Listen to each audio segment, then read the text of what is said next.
कहा जाता है jack of all trades master of none, मगर कुछ लोग ऐसी प्रतिभा के साथ जन्म लेते हैं कि ये कहावत उन पर आकर दम तोड़ देती है। फिल्म संगीत में ऐसे बहुत से वादक हुए हैं जो कई तरह के वाद्य बजाने में महारत रखते थे, मगर इस वीडियो में जिनकी बात हो रही है उनके बारे में फिल्म एक्सपर्ट्स का मानना है कि शायद ही कोई ऐसा वाद्य होगा जिसे कावस लॉर्ड ना बजा सकते हो। वैसे उन्हें हिंदी फिल्मों में परकर्शन इंस्ट्रूमेंट्स की शुरुआत करने वाला माना जाता है। परकर्शन को आमतौर पर संगीत समूह की बैकबोन या हार्ट बीट कहा जाता है। इनमें बोंगो, कोंगो, कोबाचे, कास्टनेट्स, ट्रायंगल और रेसो रेसो जैसे कई इंस्ट्रूमेंट्स शामिल हैं, जिनका प्रयोग कावस लॉर्ड ने बहुत सी हिंदी फिल्मों में पूरी कुशलता और सफलता के साथ किया। ये सावन रुत तुम और हम तारराररम तारराररम तारम पम तारम। दूध मेरा क्या नाव रे, नदी किनारे गाँव रे, पीपल। मुझे कितना प्यार है तुमसे अपने ही दिल से। कावस लॉर्ड का जन्म 17 सितंबर 1911 में पुणे के एक ऐसे रूढ़िवादी पारसी परिवार में हुआ जहां संगीत की बात करना भी गुनाह था। उनके घर में खिलौने भी संगीत वाले नहीं आते थे, तो म्यूजिकल इंस्ट्रूमेंट्स तो बहुत दूर की बात थी। वैसे भी वो समय था जब गाना बजाना अच्छे परिवारों का काम माना नहीं जाता था। कावस लॉर्ड को संगीत बहुत पसंद था, पर ये भी जानते थे कि पुणे में अपने घर में रहकर वो अपने संगीत के शौक को आगे नहीं बढ़ा पाएंगे। तो 12 साल की छोटी सी उम्र में वो और उनकी माँ पुणे छोड़कर मुंबई आ गए। मुंबई आकर उन्होंने पंजाब रेजिमेंट के गुंडल खान साहब से बैकपाइप सीखना शुरू किया और शौक ऐसा था कि जब कभी म्यूजिक के रास्ते में पढ़ाई आती तो वो स्कूल भी बंक कर देते थे। फिर संगीत से उनका यही प्यार उन्हें होटल्स तक ले गया, जहां डांस बैंड्स परफॉर्म किया करते थे। शुरुआत में 2-3 साल तक वो ताज होटल में बारमैन भी रहे और वहां जाने का फायदा ये हुआ कि उन्होंने वहां आकर परफॉर्म करने वाले अलग अलग विदेशी बैंड्स से लैटिन अमेरिकी इंस्ट्रूमेंट्स बजाना सीख लिया। खासतौर पर ड्रम उन्हें बहुत आकर्षित करता था। उन्होंने सिर्फ उन विदेशी वादकों से ड्रम बजाना नहीं सीखा, बल्कि किताबें पढ़ पढ़कर अपने बेसिक्स भी मजबूत किए। दिल की मंजिल कुछ ऐसी है मंजिल, प्यार जिससे किया हो। सब कुछ सीखा हमने, ना सीखी होशियारी, सच है दुनिया। इसी दौरान उनकी मुलाकात हुई बेहरम ईरानी से, जो उस समय संगीत के क्षेत्र का एक महत्वपूर्ण नाम थे। वो कावस लॉर्ड की जिंदगी में भी काफी महत्वपूर्ण रहे, क्योंकि उन्हीं की बहन बानूबाई से बाद में कावस लॉर्ड की शादी हुई। बेहरम ईरानी उस समय अपना एक बैंड बना रहे थे और उन्हें एक ट्रम्पेट प्लेयर की जरूरत थी। तब कावस लॉर्ड ने मिस्टर वॉलिस से ट्रम्पेट सीखना शुरू किया और बाद में स्पेन के लुई मोरेनो से भी ट्रम्पेट की ट्रेनिंग ली। मुंबई में वो अलग अलग डांस बैंड्स के लिए जैज डांस क्लासेस में ड्रम और ट्रम्पेट बजाया करते थे। शादियों में भी उन्होंने ड्रम बजाया। उन्हीं दिनों उन्होंने मिलिट्री ड्रम और पाइप बजाना भी सीखा। और वो कहते हैं ना कि सीखा हुआ कुछ भी वेस्ट नहीं होता, कभी न कभी काम जरूर आता है।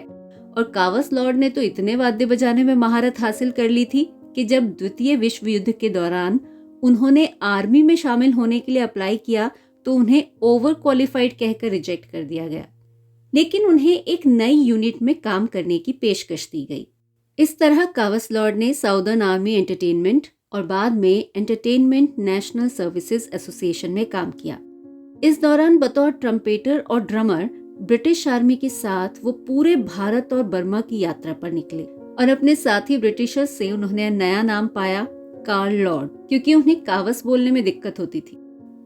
इस यूनिट में काम करने के दौरान उन्होंने अलग अलग कंडक्टर्स और बैंड लीडर्स के साथ कई तरह का म्यूजिक प्ले किया। द्वितीय विश्व युद्ध खत्म होते होते वो कैप्टन बन गए थे और उनके पास देश से बाहर कहीं भी बसने का विकल्प था, मगर वो वापस भारत आ गए। कावस लॉर्ड वो नाम है जिनका फिल्मों से नाता तब से है जब पहली इंडियन टॉकी बनी थी, क्योंकि उसमें भी उन्होंने बतौर वादक काम किया था। इंपीरियल फिल्म कंपनी के साथ उन्होंने 50 से 75 रुपए महीने की तनख्वाह पर काम किया। जब कंपनी बंद हुई तो वो दूसरे कामों में व्यस्त हो गए, लेकिन फिल्मों से जुड़ना शायद उनकी नियति थी और इस बार जरिया बना एक जैज बैंड। जब विश्व युद्ध खत्म होने के बाद कावस लॉर्ड वापस मुंबई आए तो चिक चॉकलेट बैंड ने उनका स्वागत किया। Cawas Lord Chic Chocolate, Rudy Cotton, spotlight band और गुडी सरवई बैंड के अलावा और भी कई बैंड्स के साथ होटल्स में परफॉर्म करने लगे।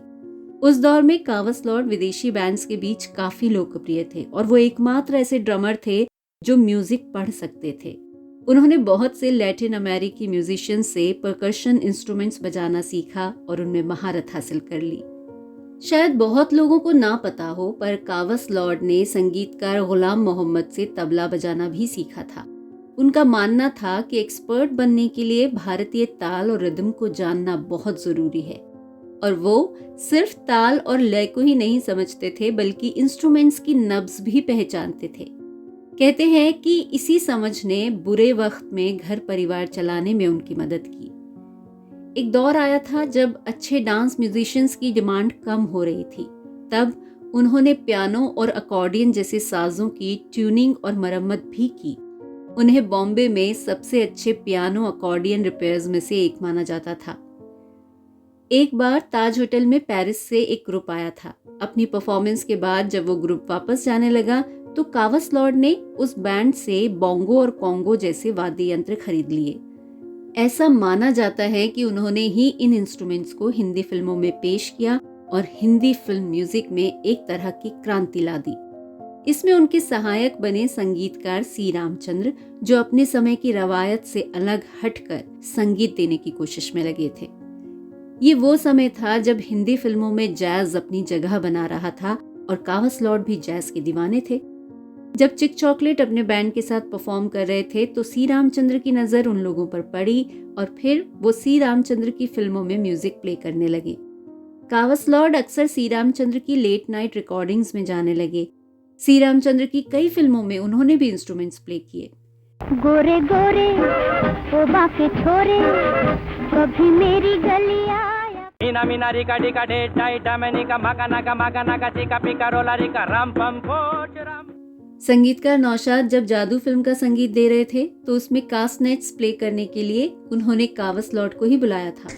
जब नैन मिले नैनों से और दिल पे रहे ना काबू। कावस लॉर्ड ने लगभग हर म्यूजिक डायरेक्टर के साथ काम किया, जिनमें एस.डी. बर्मन, श्याम सुंदर, अनिल बिस्वास, रोशन, मदन मोहन, शंकर जयकिशन, जयदेव, कल्याण जी आनंद जी, लक्ष्मीकांत प्यारेलाल और आर.डी. बर्मन जैसे बहुत से संगीतकार शामिल हैं। देखो कसम से कहते हैं तुमसे हाँ, तुम भी चलोगे हाथ मलोगे। मत वाली आँखों वाले ओ अलबेले दिल वाले, हम थे जिनके सहारे। जय जय शिव शंकर, कांटा लगे न कंकर के प्याला तेरे नाम। कावस लॉर्ड हर दौर में फिट रहे, 50s के जैज में भी, 60s के लैटिन में और आर.डी. बर्मन के रेट्रो स्टाइल में भी। तो कोई आश्चर्य नहीं कि उन्होंने 25,000 से ज्यादा फिल्मी गीतों में अपना योगदान दिया हो, और इसीलिए वो इज्जत भी पाई कि सब उन्हें कावस काका कहकर बुलाते थे। 24 दिसंबर 2007 को कावस लॉर्ड का निधन हो गया, पर इस बात की खुशी है कि उन्होंने अपने जीवन में जो चाहा वो पाया। उनके साथ के लोगों के मुताबिक वो बहुत ही जॉली नेचर के इंसान थे। जहां जाते थे खुशियां बिखेर देते थे, खुद भी खुश रहते थे और दूसरों में भी खुशियां बांटते थे। फिल्मी एक्सपर्ट्स के मुताबिक कावस लॉर्ड जैसा कोई दूसरा बोंगो और परकशन प्लेयर नहीं हो सकता। उनके बच्चों ने भी उनकी इस परंपरा को आगे बढ़ाया और बहुत नाम कमाया। साल 2003 में स्वर अलाप नाम की संस्था ने कावस लॉर्ड को लाइफ टाइम अचीवमेंट पुरस्कार से नवाजा। लॉर्ड फैमिली पर रुद्रदीप भट्टाचार्य की एक डॉक्यूमेंट्री भी आई, मगर अभी भी बहुत से ऐसे काबिल म्यूजिशियंस हैं जिन्हें पहचान और सम्मान मिलना बाकी है।